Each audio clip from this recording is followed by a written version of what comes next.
جمعیت Ulema Islam catch کے زیر اہتمام بلدیاتی الیکشن کی تیاریوں کے سلسلے میں سرکٹ ہاؤس تربت میں افطار پارٹی کا اہتمام کیا گیا، جس میں جمعیت کے بلدیاتی امیدواروں سمیت کارکنوں اور علماء کی بڑی تعداد شریک رہی۔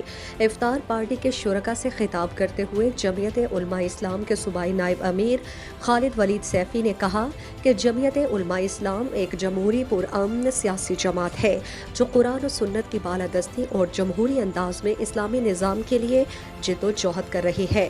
انہوں نے کہا کہ جمعیت علماء اسلام نے کیچ میں بلدیاتی انتخابات کے لیے اپنے 70 امیدوار فائنل کیے ہیں۔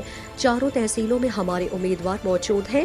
انہوں نے کہا کہ جے یو آئی عید کے بعد باقاعدہ اپنی الیکشن مہم شروع کرے گی اور اپنے ساتھیوں کو ہر حوالے سے متحرک کر کے پورے ضلع میں الیکشن مہم چلائے گی۔